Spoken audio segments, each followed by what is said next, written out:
ይህ የኢትዮጵያ ቴሌቪዥን ነው።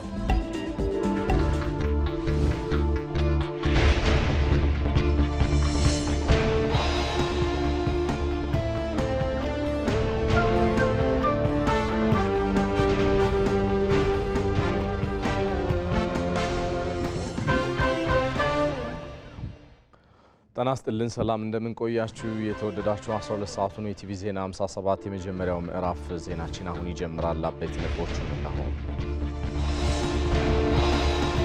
ኢትዮጵያ ከድህነት ለማላቀቅ ከቅርብ ጊዜ ወዲህ የሚሰሩ የልማት ስራዎች ተስፋ ሰጪ ውጤት እየታየባቸው ስለመሆኑ ተገለጸ። የኒውክሌር ኃይል ልማት መርሃ ግብር በኢትዮጵያ እውን ማድረግ በሳይንስና ቴክኖሎጂ ዘርፍ ሀገሪቱ ካስመዘገበቻቸው ውጤቶች ሁሉ የላቀ እንደሚሆን የዘርፉ ባለሙያዎች ተናገሩ። የዩክሬኑ ፕሬዝዳንት ቮሎዲሚር ዜሌንስኪ አሜሪካ የነደፈችውን አዲሱን የሰላም እቅድ ተከትሎ ከአሜሪካ ጋር ሀቀኛ ስራ ለመስራት ዝግጁ ስለመሆናቸው ማስታወቃቸውን ከውጭ ይዘናል። እኔ ሰለሞን ኃይለ ኢየሱስ ነኝ። ዜናዎችን እየመራው ቆያለሁ። አብራችሁን ዝለቁ። የተወደዳችሁ የአሰብ ጥያቄ ባይኖር ኖሮ የሁለቱ ሀገራት ግንኙነት ይሰምር ነበረ ወይ? ኢንተረስትን መግለጽ በኢንተረስት ላይ እንነጋገር ማለት ማንኛውም ያደርገዋል። በማንኛውም ጉዳይ ላይ አለመነጋገር ይሄ የሻዕቢያ ፖሊሲ። አሁን ግን ያ ዘመን ያለቀ ይመስለኛል። የኢትዮጵያ የባህር በር ይገባኛል ጥያቄ ፍትሃዊ ነው፣ ትክክለኛ ነው። አሁን ደግሞ አስገዳጅ ነው። ለምን አሰብ የሚለውን እንመልከት። አሰብ ወደዛ የሄደበት መንገድ ትክክለኛ አይደለም። በኢትዮጵያ በኩል ሁሉም አማራጭ ሬዲ ሆኖ ቀርቧል። አስረድቼ ሞግቼና ተሞግቼ አተርፋለሁ ብሎ የሚያምንበት ፔጅ ላይ ማምጣት ያስፈልጋል። የሀገር ጉዳይ ዛሬ ከምሽቱ 3 ሰዓት ከሩብ ጀምሮ በኢትዮጵያ ቴሌቪዥን። ወደ ቀዳሚው ዜና አልፋለሁ። የሲቪል ሰርቪስ ኮሚሽን የመንግስት አስተዳደርና አገልግሎት ሪፎርምን በሚተገብሩ ተቋማት ላይ ድጋፍና ክትትሉን አጠናክሮ እንደሚቀጥል በሕዝብ ተወካዮች ምክር ቤት የሰው ሀብት ልማት ስምሪትና ቴክኖሎጂ ጉዳዮች ቋሚ ኮሚቴ አሳሰበ። ቋሚ ኮሚቴው የሲቪል ሰርቪስ ኮሚሽን የሩብ ዓመት እቅድ አፈጻጸም ሪፖርትን አድምጧል። የሲቪል ሰርቪስ ኮሚሽነር ዶክተር መኩሪያ ኃይሌ ባቀረቡት ሪፖርት ታዲያ በሩብ ዓመቱ አገልግሎቱን የሚያሳልጡ ተግባራት ስለመከናወናቸው አንስተዋል። እንደ ሀገር የተያዘውን የእድገትና የብልጽግና ጉዞ ለማረጋገጥ አገልግሎቱን ማሻሻል እንዲቻል የጠቅላይ ሚኒስትር አብይ አህመድን ኢኒሺዬቲቭ በመቀበል የመሶብ የአንድ ማዕከል አገልግሎትን የማሳለጥ ስራ ስለመሰራቱን ገልጸዋል። ኮሚሽነሩም አሁን ላይ የ21 የመሶብ የአንድ ማዕከል የግንባታ አገልግሎት የተከናወነ ሲሆን 19ኙ ተመርቀው በስራ ላይ እንደሚገኙ ተመላክቷል። ቀሪዎቹ የጅግጅጋና የጎንደር ማዕከላት በቅርቡ ስራ እንደሚጀምሩም ይጠበቃል ብለዋል ኮሚሽነር መኩሪያ ኃይሌ። በሕዝብ ተወካዮች ምክር ቤት የሰው ሀብት ልማትና የስራ ስምሪት እንደዚሁም ቴክኖሎጂ ጉዳዮች ቋሚ ኮሚቴ ሰብሳቢ ዶክተር ነገሪ ሌንጨው ኮሚሽኑ የመሶብ የአንድ ማዕከል አገልግሎትን በማጠናከር ውጤታማ ስራ መስራቱን ገልጸዋል። የፋይናንስ አስተዳደርን ለታለመለት ዓላማ ማዋል የሀገርን የብልጽግና ተልዕኮ የሚሸከም የመንግስት ሰራተኛን ለማብቃት የሚሰጡ የአቅም ግንባታ ስልጠናዎችንም በጥንካሬ አንስተዋል። ዘገባው የባልደረባችን አልጋነሽ ተካ ነው።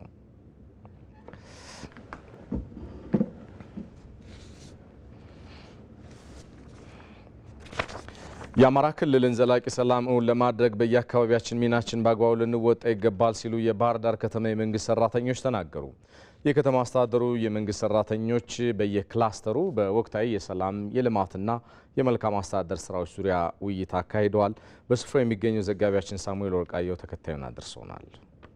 የባህር ዳር ከተማ አስተዳደር የመንግስት ሰራተኞች በየክላስተሩ በወቅታዊ የሰላም የልማትና የመልካም አስተዳደር ስራዎች ዙሪያ ተወያይተዋል። ውይይቱን ካካሄዱ ክላስተሮች መካከል የከተማና መሰረተ ልማት ዘርፍ ክላስተር የመንግስት ሰራተኞች ተጠቃሽ ሲሆኑ የውይይቱ ተሳታፊዎች የከተማዋ የሰላም ሁኔታ ከጊዜ ወደ ጊዜ እየተሻሻለ መምጣቱን ገልጸዋል። የከተማዋን ብሎም የክልሉን ሰላም ለማጽናትም እያንዳንዳችን በየአካባቢያችን ሚናችንን ልንወጣ ይገባል ሲሉም የመንግስት ሰራተኞች ገልጸዋል። ህብረተሰቡ ስጋት አለበት። ስጋቱን መፍታት የሚችለው ግን በተደራጀ መንገድ ነው። ምንም ጥርጥር የለውም። ይሄ አካባቢ መጠበቅ አለበት።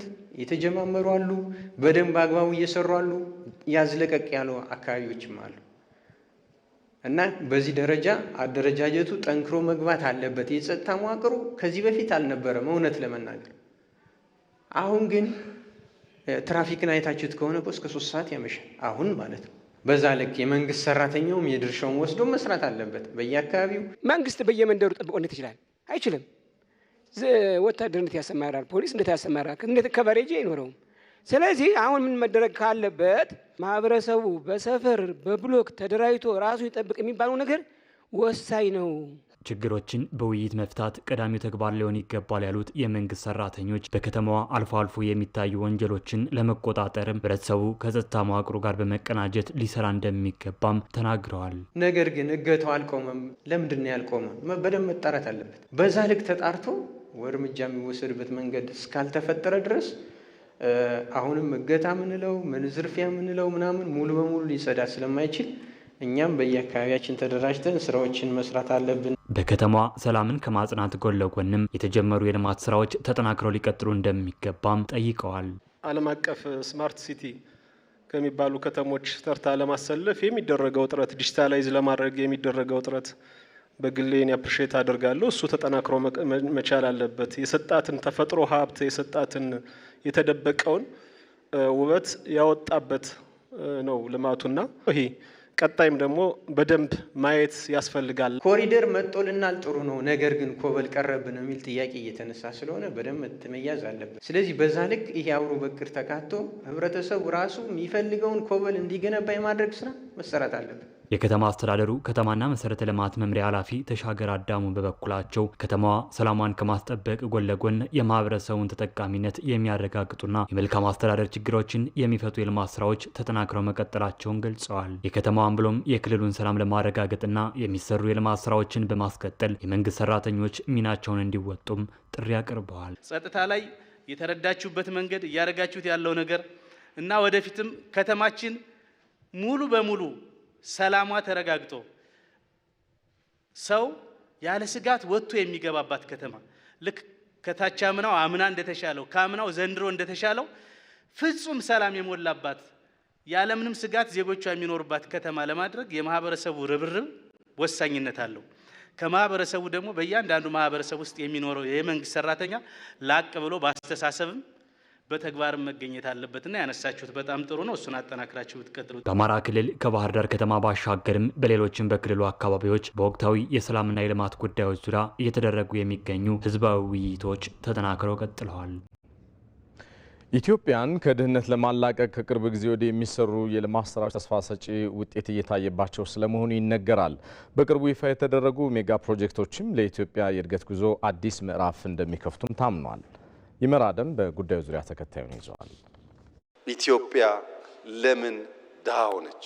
ግጭትና ጦርነት፣ ደካማ የስራ ባህል፣ የተበላሸ የፖለቲካ ስርዓት፣ ሀብትን ገልጾ ማልማት አለመቻልና ሌሎችም በርካታ ምክንያቶች ኢትዮጵያ ለምን ድሃ ሆነች ለሚለው መጥቀስ ይቻላል። ነገር ግን አሁን ላይ ኢትዮጵያ እንዴት ትበልጽግ የሚለው ዋነኛው ጉዳይ ነው። ለዚህ ተግባራዊ ምላሽ ደግሞ ከትውልዱ ይጠበቃል። ትልልቅ ልማቶችን ደፋር የሆነ ውሳኔዎች ተወስነው ህዳሴ ግድባችን መጠናቀቅ አንዱን ቁጭታችንን ይሄ ትውልድ መልሷል ማለት ነው። የአባይን ውሃ እንዳንጠማ የውሃ ተጠቃሚ ሆነናል ማለት ነው። አንድ ደግሞ ሌላ ቁጭት ይቀራል። ከሁለቱ ውሃዎች መሀል ያለች ሀገር አንድ ቁጭት ደግሞ ይቀራል። ለዛ ቁጭት ትውልድ ጸንቶ መቆም ይኖርበታል ማለት ነው። አባይን መጠቀም እስከቻልን ድረስ ቀይ ባህር ደግሞ ከፊታችን የተደቀነ የትውልድ የቤት ስራ ነው። ላሊበላን ፈልፍለው የሰሩ አክሱም ሐውልትን ቀርጸው ያቆሙ የሶፍ ዑመር ዋሻን ሚስጥራዊነት የቀመሩ የስልጣኔና የጥበብ እጆች ገናናነትን የማስቀጠል ሾተ ላይ ገጥሟቸው ድህነትን አሸንፈው ሳይጥሉት ይሄው አብሯቸው ዘልቋል። ድህነት ላይፋታ የታሰረ ጋብቻ ይመስል ስሙ አብሮ ይነሳ እንጂ ኢትዮጵያ ከጸጋዎች ስጦታ ሁሉ ይህ አጠራት የምትባል ሀገር አይደለችም። ይህንን ጠንቅቆ የተረዳው የአሁኑ ትውልድ ታዲያ ሰፊ መሬት፣ ብዙ ህዝብ፣ ውሃና ማዕድናትን ጨምሮ ሌሎች በርካታ የተፈጥሮ ሀብት እያላት ኢትዮጵያ ለምን ድሃ ሆነች ብሎ በቁጭት ተነስቷል። እያንዳንዱ ዜጋ ተረጅነትን እንደ ይገባኛል ሙግት በንብረትነት መዝግቦ ከያዘበት ቆፈን ሊላቀቅ የሚገባውም ለዚሁ ነው። የአባይ ልጅ ውሃ ለምን ጠማው ሲል ስለ አባይ ስለ ውሃ ብቻ አይደለም ማውራት የተፈለገው ዋናው ነገር እኛ ኢትዮጵያውያን ከሌላው ዓለም ለምን ደህየን ነው ጥያቄ። ምንድነው እንደዚህ ድሃ ያደረገን እንድንጠማ ያደረገ ምንድነው? ውሃ እያለን ውሃ ይጠማናል። ሀብት እያለን አቅም እያለን እምቅ አቅሞች እያሉን መበልጸግና ከዓለም እኩል መራመድ አልቻልንም። እየተራብን ነው። መሬት እያለን ለም አፈር እያለን ተፈጥሮ ጸጋ እያለን እንራባለን። ስንዴ ከውጭ ሀገር እንለምናለን። ያ ለምን ሆነ ነው ጥያቄ የሚያነሳው። የመደመር መንግስት ይህን ለመፍታት የተነሳ የመደመር መንግስት በአንዱ ማጠንጠኛው ኢትዮጵያ ለምን ድሃ ሆነች ብሎ የቁጭት ጥያቄ ሲያነሳ የሚያገኘው አመክንዮ እንቅልፍ የሚያስተኛ እረፍት ሊሰጥ የሚችል አልሆነም። ይልቁንም የሚያንገበግብ ቁጭት ቢሆን እንጂ። እርግጥ ኢትዮጵያ ለምን ድሃ ሆነች የሚለው የቁጭት ጥያቄ የሚነሳው በድህነት ውስጥ የምትኖረው ብቸኛዋ ሀገር ሆና ሳይሆን በሀብት የታደለች ሀገር ግን ደግሞ ድሃ ሆና መገኘቷ ነው። የኢትዮጵያ የሚያንገበግበው ምድረ ቀደምት መሆኗን እኛ ብቻ ሳንሆን ዓለም የሚያምን የሚጨበት ታሪክ ያላት ሀገር መሆኗ፣ ምድረ ቀደምት መሆኗ፣ ረቂቅ መሆኗ፣ ግዙፍ መሆኗ፣ በርካታ ህዝብ ያላት ወጣት ህዝቦች ያላት ሀገር መሆኗ፣ ጀግኖች፣ ደፋሮች፣ ለህይወታቸው የማይሳሱ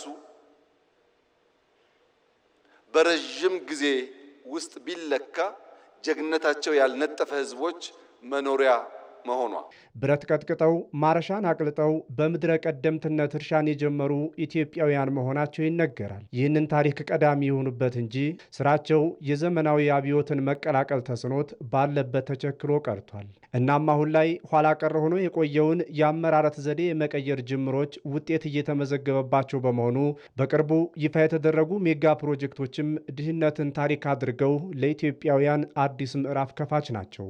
በቅርቡ ክቡር ጠቅላይ ሚኒስትራችን ያበሰሩት የማዳበሪያ ፋብሪካ አንዱ የእድገታችን ማነቆ የሆነው አንዱ የአመራረት ዘይቤያችን ነው።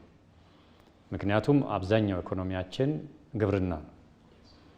የስርዓታት ማነቆ ስንል በጥልቀት ገባ ብለን ብናይ አንዱ የአመራረት ዘይቤና ምርታማነት ነው። ምክንያቱም ሰፊ መሬት እያለን አልተጠቀምንበትም። በቂ ውሃ እያለን አልተጠቀምንበትም። ሰፊ የሰው ኃይል እያለን ምርታማ አልሆንም። ስለዚህ አንዱ ማነቆ የነበረው ግብአት ነው። የግብአት ምላሽ ይሰጣል ማለት ነው። እነዚህ ትልልቅ አጀንዳዎች ሲመለሱ አገራችን ትመነደጋለች፣ ታድጋለች፣ አንድ ደረጃ ትደርሳለች። ድህነት የኢትዮጵያ የህልውናዋ ጠላት ነው። ለዚህም ነው ኢትዮጵያ ዜጎቿን አስተባብራ የጀመረችው የልማት ስኬቶችን የማስመዝገብ ጉዞ ከእንግዲህ የሞት ሽረት ጉዳይ የሆነው። ያም ሆነ ይህ ኢትዮጵያ ለምን ድሃ ሆነች የሚለውን የቁጭት ጥያቄ ኢትዮጵያ እንደምን ሰለጠነች ወደሚል ተምሳሌታዊ ሀገር መቀየር የአሁኑ ትውልድ ትከሻ ላይ ወድቋል። ዜናዎቻችን እንደቀጠሉ ናቸው። የኒውክሌር ኃይል ልማት መርሃ ግብር በኢትዮጵያ እውን ማድረግ በሳይንስና ቴክኖሎጂ ዘርፍ ሀገሪቱ ካስመዘገበቻቸው ውጤቶች ሁሉ የላቀ ሊሆን እንደሚችል የዘርፉ ባለሙያዎች ይናገራሉ። የኢትዮጵያ የኒውክሌር ኃይል ልማት ፕሮግራም ለሰላማዊ ዓላማ ከሚውሉ ዘርፎች መካከል ጤናና ግብርና ተጠቃሾቹ ናቸው። በጉዳዩ ዙሪያ ባልደረባችን ፍሬህይወት ረታ ተከታዩን ይዛለች። አርሶ አደር ዲሌ ሙሳ በአፋር ክልል ያለው ወረዳ የሚኖሩ አርሶ አደር ናቸው። ለዓመታት የሚተዳደሩበት የግብርና ስራቸው ሙሉ በሙሉ በሰማዩ ዝናብ ላይ ጥገኛ አድርጓቸዋል። አካባቢውን የተላመዱ ዝርያዎችን ማግኘት አለመቻልና የአየር ንብረት ለውጥ በስራቸውና በኑሯቸው ላይ ተግዳሮት ሆኖብናል ይላሉ። በሙቀቱ ምክንያት ስናገኝ የነበረው ምርት እየቀነሰብን ነው። ከዚህ በፊት በፍራፍሬውም በሌሎች ሰብሎችም ጥሩ ምርት እናገኝ ነበር።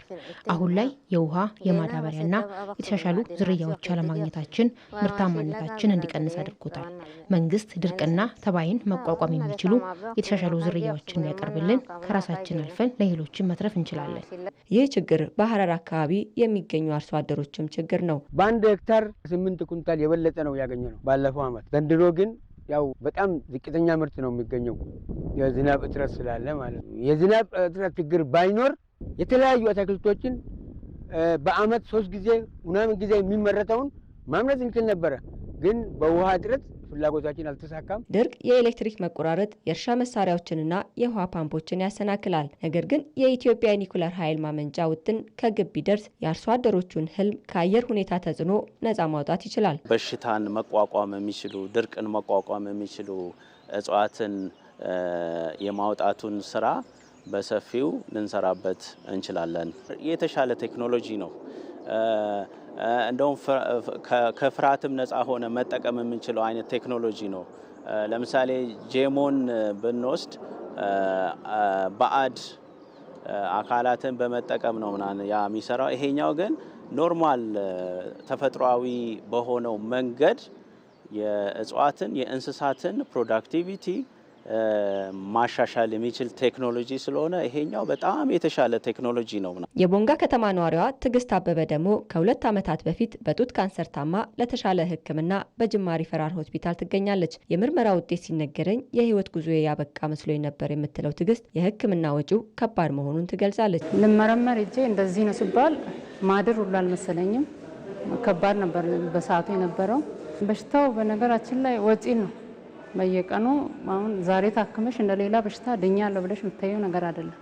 በየጊዜው ስለሆነ አሁን ከቦንጋ በፊት ስመጣ የነበረው ትራንስፖርትና አሁን ያለው አንድ አይደለም፣ ይለያያል። ትራንስፖርቱ በየቀኑ እየጨመረ ነው የሚሄደው። የኢትዮጵያ የኒውክሌር ፕሮግራም ለሰላማዊ ዓላማ ከሚውሉለት ዘርፎች መካከል አንዱ የጤና አጠባበቅ ነው። ኒውክሌር ቴክኖሎጂው ለካንሰር ጨረር ሕክምና ወሳኝ ነው የሚሉት ደግሞ ባለሙያዎች ናቸው። ራሳችን ሪሰርች ሪአክተር ቢኖረን የሚያስቀሩልን ብዙ ነገሮች አሉ። አንደኛው የውጭ ምንዛሪያችን ያስቀርናል። በጣም ከፍተኛው ነው የውጭ ምንዛሪ። ታካሚዎቻችን ይህንን ሕክምና ለማግኘት እዚህ አቬይለብል ስላልሆነ ውጭ ሀገር የሚሄዱትን የሚንከራተቱትን ይቀንስልናል።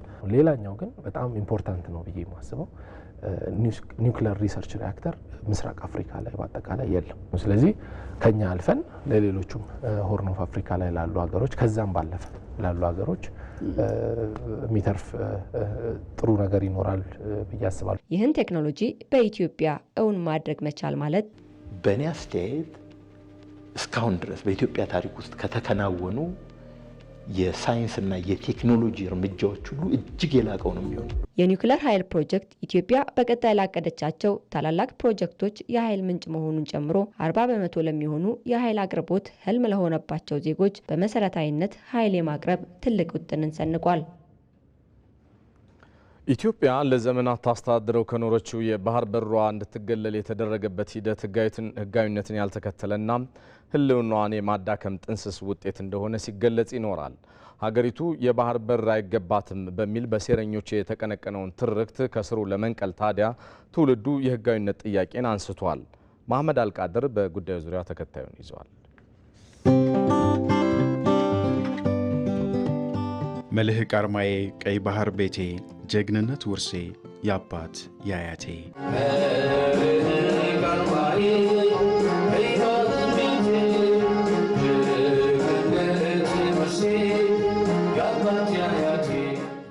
ይህ የጥንት ዘመን ውርስ ማሳያ የጀግንነት ሰንደቅ መስቀያ በልብ ላይ የታተመ የቀይ ባህር ውበቱ ነበር። የኢትዮጵያ የባህር ኃይል ጀግኖች ያሰሩት ኪዳን ቀይ ባህር የኢትዮጵያ መተንፈሻ፣ የህልውናዋ ደም ስር፣ የህዝቦቿም መተሳሰሪያ ገመዱ ነበር። ያው ምስክሮቹ ደግሞ የቀድሞ የባህር ኃይል አባላቶቹ እነ ማስተር ቺፍ ዘሪሁን ወየሳ ናቸው። ማስተር ቺፍ ዘሪሁን ወየሳ እንደሚናገሩት ያ ጊዜ ከዛሬው ጋር ቢታከል የጠንካራ ኢኮኖሚ ባለቤት ሀገር ኢትዮጵያ ትሆናለች ሲሉ ትውስታቸውን በማጋራት ይናገራሉ።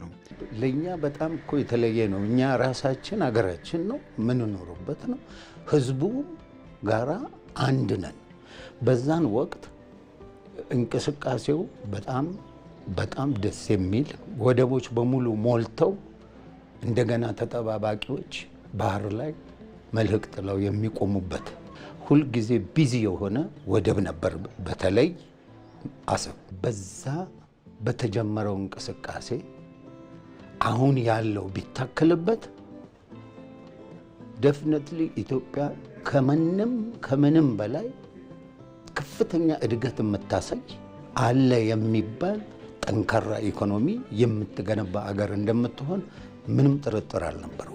ወደቦቻችን ትላልቅ ስራ የሚሰሩ የውጭውን የንግድ እንቅስቃሴ የሚያሳልጡ በጣም ትላልቅና ግዙፍ ወደቦች ነበሩን። የራሳችን የሆኑ ብዙ ሀብቶችም ነበሩን። በተለይ አሰብ ላይ የነዳጅ ማጣሪያ፣ ሌሎችም በጣም በርካታ የሆኑ የህዝባችን ሀብት የፈሰሰበት ብዙ ሀብት የነበረበት ወደብ ነው እና ይሄ ወደብ እንግዲህ ያው ጊዜውን ጠብቆ እንዲሄድ ተደርጓል በተለያዩ ምክንያቶች። እንግዲህ ያው ጊዜውን ጠብቆ ደግሞ ይመለሳል። ያ ታላቅ ውርስ በተሳሳተ ውሳኔ ተነጥቆ የሀገር ልብም ተሰብሮ ታሪካዊ ቁስል በኢትዮጵያ ላይ ደርሷል። ዛሬ ያ የተፈጸመው ስህተት መራራውን ፍሬ ሀገሪቱ እንድትጎርስ አድርጓታል። የቀድሞ የህወሓት ማዕከላዊ ኮሚቴ አባልና ለ10 ዓመት የትግራይ ክልል ፕሬዝዳንት የነበሩት አቶ ገብሩ አስራት ሉዓላዊነትና ዲሞክራሲ በኢትዮጵያ በሚል ባስነበቡት መጽሐፋቸው ላይ ያነውን ጸረ አንድነት አቋም በመቆጨት ከስህተቱም የድርሻቸውን በመውሰድ ትክክል አልነበርንም ብለውበታል። በመጽሐፋቸው በወቅቱ ከፍተኛ አመራር ውስጥ የነበርን ሰዎች የባህር በር ጉዳይ ለኢትዮጵያ ህልውና ወሳኝ መሆኑን በግልጽና በቆራጥነት መከራከርና ህዝቡ የነበረውን ስሜት መረዳት ሲገባን ይህንን ሳናደርግ ቀርተናል የሚል ቁጭትንም አንስተውበታል። ያኔ መሪዎች በጽሁፍም ሆነ በንግግራቸው የባህር በር ለኢትዮጵያ ረብ የሌለው ይሉ ነበር። ነገር ግን በቢሊዮን የሚቆጠሩ ዶላሮች ሀገርን በልማት ሊያበሩ ሲገባ ለወደብ አገልግሎት እየተከፈሉ የሌሎችን ካዝና ይሞላሉ። የባህር በር ማጣት ለኢትዮጵያ ኢኮኖሚያዊ ሽምቅቆ ነው። በወደብ ስናጣ 1 ሚሊዮን ምናምን ቶን የማይበልጥ የነበረን ወጪ ገቢ ዛሬ እስከ 20 ሚሊዮን ሜትሪክ ቶን ወጪና ገቢ ንግድ ማስተናገድ ወይም ደግሞ ማንቀሳቀስ የምንችልበት ደረጃ ደርሰናል። ይሄ በ2030 ደግሞ እየጨመረ ወደ 35 እስከ 34 ሚሊዮን ሜትሪክ ቶን ይሄዳል። ስለዚህ የባህር በር መኖር ግዴታ ነው። ኢምፖርት አለን፣ ኤክስፖርት አለን። ይሄ ኤክስፖርትና ኢምፖርት ቫልዩ አለው፣ የራሱ ቫልዩ አለው። እስከ 20 ቢሊዮን ዶላር ያወጣል። ይሄንን ዲፔንድ ሆነን የምናስተላልፈው በባህር ወደብ ላይ ነው።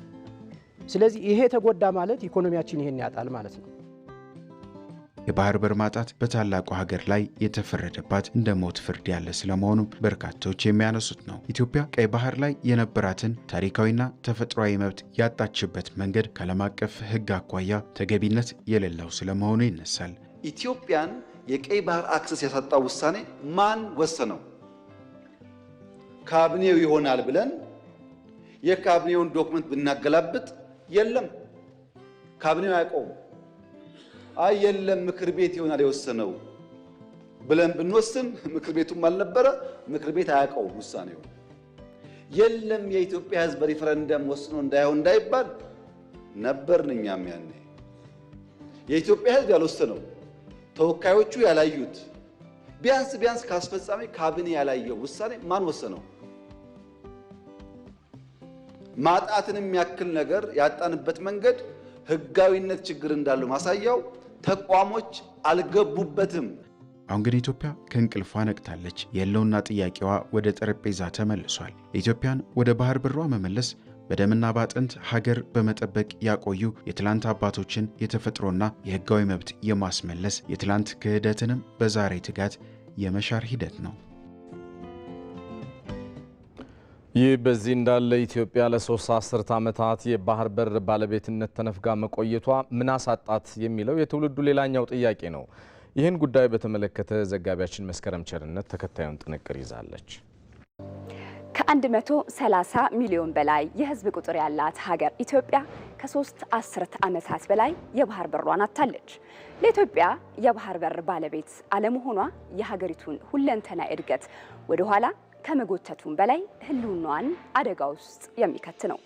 ኢትዮጵያ የባህር በር ባለቤት አለመሆኗ ምን አሳጣት? የባህር በር ቢኖራትስ ምን ትጠቀማለች? የሚለውን ጥቂት ነጥብ እናንሳ። አስቀድመን ንግድና ኢኮኖሚን እንመልከት። ከ95 በመቶ በላይ የሚሆነውን የውጭ ንግድ በጅቡቲ በኩል የምታስተናግደው ኢትዮጵያ ለወደብ ኪራይና ተያያዥ አገልግሎቶች በየዓመቱ ከ1 እስከ 2 ቢሊዮን ዶላር ታወጣለች። ይህም በቀጠናው የባህር በር ካላቸው ሀገራት ጋር ሲነጻጸር ከውጭ የሚገቡ ምርቶች ላይ ከ15 እስከ 25 በመቶ ለተጨማሪ ወጪ ይዳርጋታል። ለአብነት ያህል አሁን ላይ ከውጭ በ10,000 ዶላር አዲስ አበባ የሚገባ ተሽከርካሪ ኢትዮጵያ የባህር በር ቢኖራት ከ8,000 እስከ 8,500 ዶላር ይሆን ነበር ማለት ነው። አስቡት፣ ነዳጅ፣ የምግብ ምርቶች፣ ማሽነሪዎችና መሰል ምርቶች በምን ያህል ዋጋ ሊቀንሱ እንደሚችሉ። ይህ ብቻ አይደለም። ኢትዮጵያ ለውጭ ገበያ የምታቀርባቸው እንደ ቡና፣ ወርቅ፣ የቁም እንስሳትና መሰል ምርቶች በዓለም አቀፍ ደረጃ ተወዳዳሪ እንዲሆኑ ያስችላል። የውጭ ባለሀብቶችን በመሳብ የስራ ዕድል ተጠቃሚ እንዲጨምርና የውጭ ምንዛሬ ገቢም እንዲያድግ የሚያደርግ ነው። አሁን ደግሞ ከደህንነት አኳያ እንመልከተው። ለኢትዮጵያ የባህር በር ጉዳይ የህልውናም ጉዳይ ነው። አሁን ባለንበት ዘመን ሀገሪቱ ከውጪ የምታስገባው የትኛውንም ነገር በሌሎች ሀገራት ባህር በር መሆኑ በተዘዋዋሪ የምታስገባውን ነገር ሁሉ እነርሱ እንዲቆጣጠሩ መፍቀድ ነው። ሀገሪቷ ሉዓላዊነቷን ለማስከበር ከምታስገባው የጦር መሳሪያ አንስቶ ለመኖር ወሳኝ እስከሆኑ ምርቶች በሌሎች የባህር በር መግባቱ እነዚህ ሀገራት በማንኛውም ጊዜ ስምምነታቸውን ቢያነሱ የሀገሪቱ ሕልውና አደጋ ላይ ወደቀ ማለት ነው። ሀገሪቱ ሰፊ የአየር ክልል እንዳይኖራትም የሚያደርግ ነው። የባህር በር አለመኖሩ የኢትዮጵያ ጦር አውሮፕላኖች እንደ ልብ ተንቀሳቅሰው ደህንነቷን እንዳያስጠብቁ የሚገድብም ነው። በዚህ ምክንያትም ነው ሀገሪቷ አስተማማኝ ደህንነት ከባህር በር ጋር ጥብቅ ቁርኝነት አለው የሚባለው። ይህ ብቻ አይደለም። የባህር በር አልባነት የዲጂታል ነፃነትንም ጥያቄ ውስጥ የሚከት ነው። በአብዛኛው የዓለም የኢንተርኔት መስመር በባህር ውስጥ የተዘረጋ የፋይበር ኦፕቲክ ገመድ ላይ ይመሰረታል። የባህር በር የሌላት ኢትዮጵያ ግን በራሷ የምትጠቀመው ኔትወርክን በራሷ የባህር በር በኩል የተዘረጋ አይደለም። ይህም ሀገሪቱን ለከፍተኛ ወጪ ከመዳረጉም በላይ የሳይበር ደህንነቷን አደጋ ውስጥ የሚከት ነው። ይህ የተዘረጋው መስመር ቢቋረጥ ደግሞ ከዓለም ጋር ተቆራረጠች ልንለው እንችላለን። በሌላ በኩል በቀጠናው ካሉ ሀገራት ጋር ያላትን ትብብር ለማሳደግ የባህር በር ያስፈልጋታል።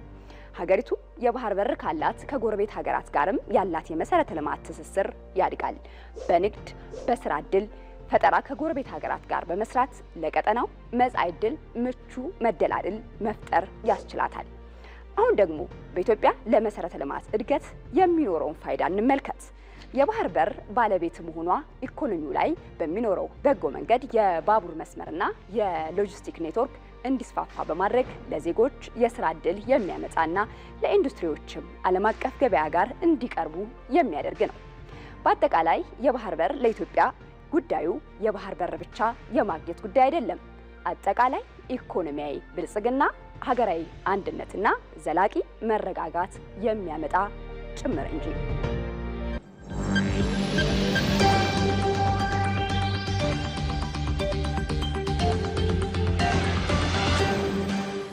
የዓለም ሀያላን የመካከለኛ ደረጃ የኃይል ተሰላፊዎች ከአሸባሪዎችና ሽብርን ከሚደግፉ መንግስታት ጋር በተፋጠጡበት በቀይ ባህር ቀጠና ላይ አዳዲስ ነገሮች መሰማታቸው ቀጥሏል። የኢትዮጵያ የባህር በር ጥያቄ ዲፕሎማሲያዊ ድልን እያገኘ ነው። በርካታ ሀገራት ግጭት በሚንጠውና የዓለማችን ወሳኝ የንግድ መተላለፊያ በሆነው ቀጠና ላይ ኢትዮጵያ የባህር በር ባለቤት ትሆን ዘንድ ድጋፋቸውን እየሰጡ ይገኛሉ። ሀያላኑ የኢትዮጵያን የባህር በር ጥያቄ ለምን ደገፉ? ኢትዮ መልሕቅ ዛሬ ምሽት ከ3 ሰዓት ጀምሮ በኢትዮጵያ ቴሌቪዥንና በኢቢሲ ዶት ስትሪም ላይ ጠብቁን። እዚህ አዲስ አበባ ከሚገኘው ዋናው ስቱዲዮአችን በቀጥታ ስርጭት እየተከታተላችሁት የምትገኙ ቲቪ ዜና 57 የመጀመሪያው ምዕራፍ እንደቀጠለ ነው። የበለጸገች ኢትዮጵያን ለመጪው ትውልድ ማስተላለፍ ወቅቱ የሚጠይቀው ጉዳይ በመሆኑ ሁሉም ዜጋ ለሀገሩ ልማት ጠንክሮ ሊሰራ እንደሚገባ የአዲስ አበባ ከተማ ምክር ቤት አፈ ጉባኤ ቡዜና አልከድር ተናገሩ። የ20ኛው የኢትዮጵያ ብሔሮች ብሔረሰቦችና ሕዝቦች ቀን በዓል አከባበር አካል የሆነው የህዝብ ለህዝብ መድረክ በዚህ በአዲስ አበባ ተካሂዷል። ባለፉት የለውጥ ዓመታት ታዲያ በኢትዮጵያ በማህበራዊ ኢኮኖሚያዊና ፖለቲካዊ መስኮች ዙሪያ ውጤቶች መመዝገባቸውን የገለጹት አፈ ጉባኤዋም የብሔር ብሔረሰቦችን ቀን ስናከብር ድሎችን በማሰብ ደስታን ከመጋራት ባለፈ የጋራ ጥረትን ለማጠናከር ቃል በመግባት መሆን እንዳለበትም መልእክት አስተላልፈዋል። ህገ መንግስታዊ ዋስትና ያረጋገጠው የኢፌዴሪ ህገ መንግስት የጸደቀበት ህዳር 29 ቀን የብሔሮች ብሔረሰቦች ህዝቦች ቀን ተብሎ እንዲሰየም በየዓመቱ በተለያዩ መርሃ ግብሮች በድምቀት እንዲከበር ከተወሰነ 1987 ዓ.ም ጀምሮ በአካባቢው በሁሉም ቦታ እየተከበረ ይገኛል። ቀኑ በየዓመቱ የሚከበሩ በተለያዩ ክልሎች አስተናጋጅነት ሲሆን ዘንድሮ ደግሞ ማዕከላዊ ኢትዮጵያ ክልል የሆሳዕና ከተማ ሀገራዊ መልኩ ነው። ይሁን እንጂ ሁሉም ክልሎችና የከተማ አስተዳደሮች በየአካባቢያቸው ቀኑን ያከብራሉ። የበዓሉ አከባበር በየአካባቢው የራሱ ገጽታ ቢኖረው ከተማችን አዲስ አበባ የሁሉም መኖሪያ እንደመሆኗ ያለ ወንድምና እህት ብሔሮች ብሔረሰቦችና ህዝቦች የበዓሉ አከባበር ትርጉም እንደሌለው እናውቃለን። ስለዚህ የእርስ በርስ ግንኙነታችን ከፍ ለማድረግ ለመተዋወቅ ከሰፈር ባሻገር በሀገር ደረጃ እየተሰሩ ያሉ የብልጽግና የልማት ጥረቶችና የተገኙ ውጤቶች ለመመልከት የብልጽግና ራዕያችንን ተጨባጭ ውጤቶች ለማየት ልምዶች ለመለዋወጥ ሲባል ይህ የህዝብ ለህዝብ ግንኙነት መድረክ ተዘጋጅቷል። በህዝብ ለህዝብ መድረኩ ከክልሎች የተውጣጡ ተወካዮች፣ የሃይማኖት አባቶች፣ አባገዳዎችና ሀደ ስንቄዎች ተሳትፈዋል። የሃያኛው ብሔር ብሔረሰቦች ቀን ዲሞክራሲያዊ መግባባት ለህብረ ብሔራዊ አንድነት በሚል መሪ ሀሳብ በሀገር አቀፍ ደረጃ በሆሳና ከተማ ይከበራል። ዘገባው የባልደረባችን ሰናይት ብርሃኔ ነው። ይህ በዚህ እንዳለ በማዕከላዊ የኢትዮጵያ ክልል ሆሳና ከተማ ለሚከበረው 20ኛው የብሔር ብሔረሰቦችና ህዝቦች ቀን አስፈላጊው ዝግጅት ስለመጠናቀቁ የክልሉ ምክር ቤት ዋና አፈ ጉባኤ ወይዘሮ ፋጤ ሴርሜሎ ተናገሩ። እንግዶችን ለመቀበል ማህበረሰቡን የማንቃት ስራም እየተሰራ ነው ያሉት ዋና አፈ ጉባኤዋ የብሔር ብሔረሰቦችና ህዝቦች ቀን ህብረ ብሔራዊ አንድነትን ለማጠናከር ከፍተኛ አስተዋጽኦ እንዳለውም አብራርተዋል። የበዓሉም ዓላማ ትልቁ የብሔር ብሔረሰቦችን አንድነትን ህብረ ብሔራዊ አንድነትን የማጠናከር ነው።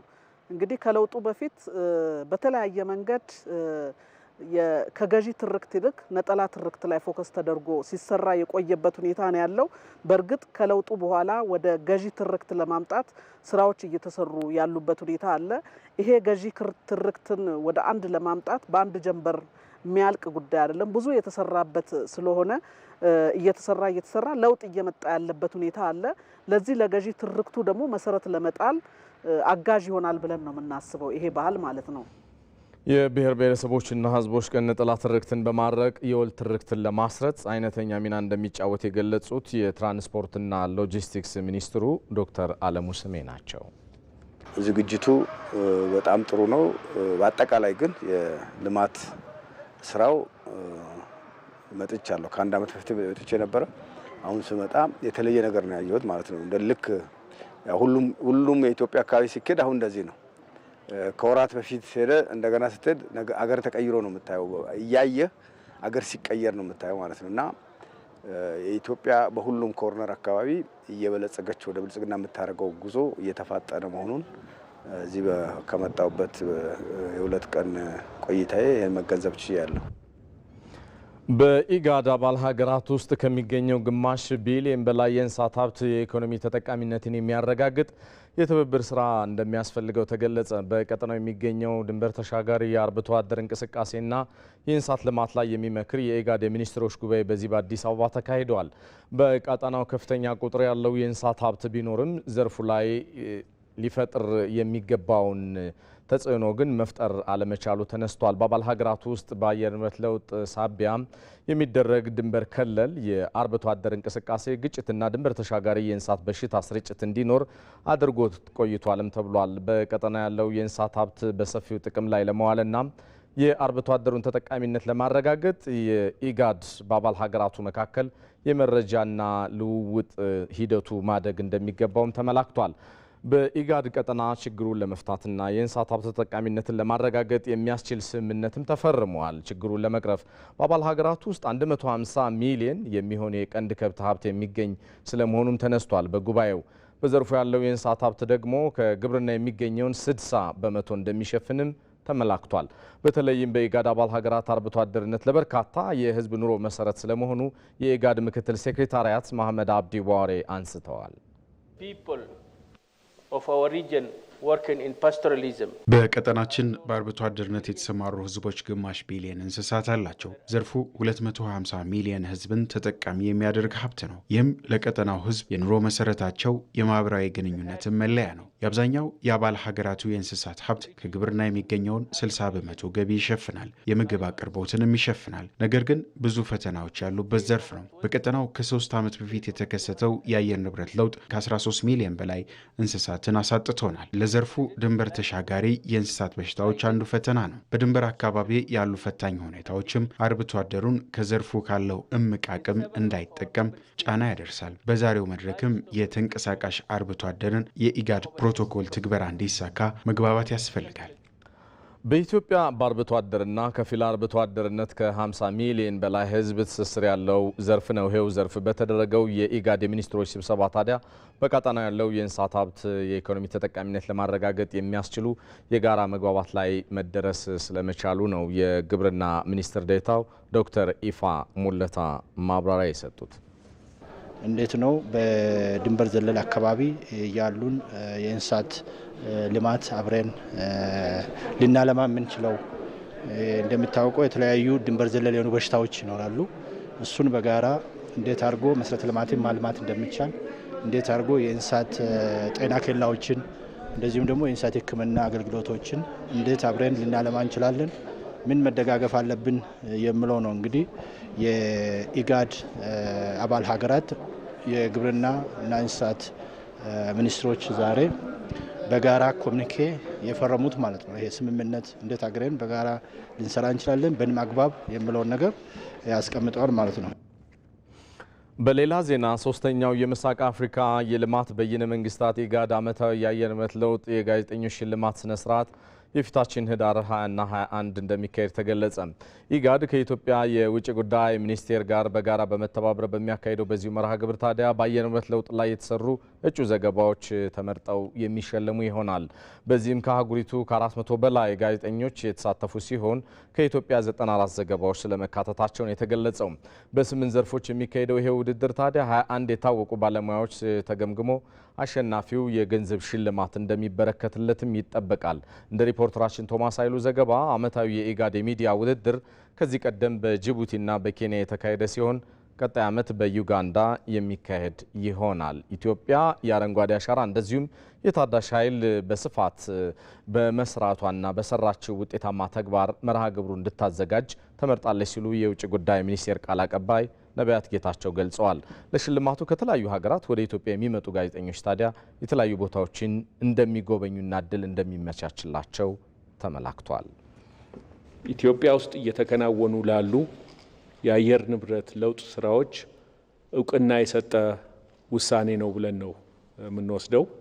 ለዚህም ኢጋድን ለማመስገን እንወዳለን። ይህ ቀጣናዊ የሚዲያ ሽልማት በአየር ንብረት ለውጥ የዲፕሎማሲና የተግባር ስራዋን ከራሷ ባለፈ በቀጠናው እንዲሁም በአፍሪካም ከዛም ባለፈ በዓለም አቀፍ መድረክም እውቅና እያገኘ የመጣበት ወቅት በመሆኑ ይህንን ዝግጅት በልዩ ድምቀትና በልዩ ትኩረት ከኢጋድ ጋር ሆነን የምናከብረው ነው የሚሆነው። በኢጋድ የሚዲያ ሽልማት ላይ የሚሳተፉና የሚታደሙ የቀጠናው ሀገራት ጋዜጠኞች በርካታ ሆነው ይመጣሉ ወደ ሀገራችን። የእናንተ ሙያ አጋሮችና ባልደረቦች ናቸው። ይሄም ሀገራችንን፣ መዲናችንን፣ የሀገራችንን ገጽታ በማስተዋወቅ ረገድ ሁነኛ የሆነ የፓብሊክ ዲፕሎማሲ ስራ ያከናውናሉ የሚል እምነት አለን። አርቲፊሻል ኢንተለጀንስ የመንግስት አገልግሎት ፈጣንና ቀልጣፋ እንዲሆን እያገዘ ስለመሆኑ ይገለጻል። አርቲፊሻል ኢንተለጀንስ የሀገሪቱ ዋና የኢኮኖሚ ምንጭ የሆነውን ግብርናን በመደገፍ ረገድ ምርታማነት ላይ በጎ አስተዋጽኦ እያበረከተም እንደዚሁ ይነሳል። በጉዳዩ ዙሪያ ባልደረባችን መስከረም ቸርነት ተከታዩን ይዛለች። በኢቲቪ ዳጉ መሰናዶ ላይ ቆይታ ያደረጉ የአርቲፊሻል ኢንተለጀንስ ተመራማሪዎች በኢትዮጵያ ለዘርፉ ትኩረት ተደርጎ መሰራቱ ተጨባጭ ለውጥ እያመጣ ስለመሆኑ ያነሳሉ።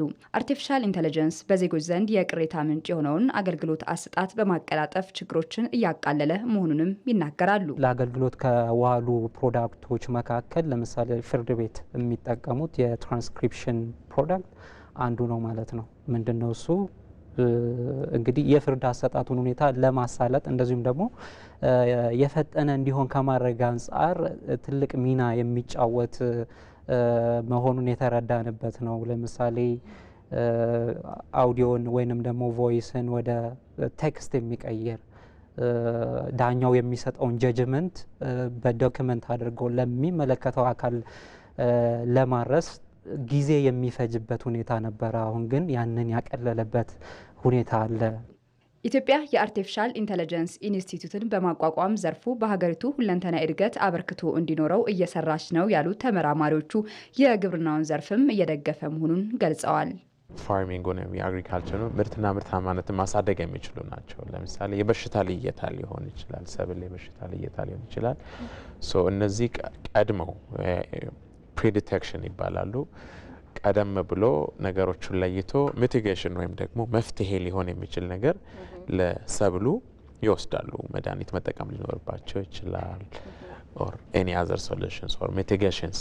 እነሱን ተጠቅመው ሎስ በጣም መቀነስ ይችላል ወይ ሚኒማይዝ ማድረግ ይችላል። ይሄ ዳይሬክትሊ ምን አይነት ኢምፕሊኬሽን አለው? ምርትን የመጨመር ኢምፕሊኬሽን አለው ማለት ነው። ኢትዮጵያ የዲጂታል 25 ስትራቴጂ ነድፋ ዲጂታል ኢትዮጵያን እውን ለማድረግ በምታደርገው ጉዞ የሰለጠነ ባለሙያ ማብቃት ወሳኝ በመሆኑ በአርቲፊሻል ኢንተለጀንስ ዘርፍም ባለሙያን በማብቃት ረገድ እየተሰራ ነው ተብሏል።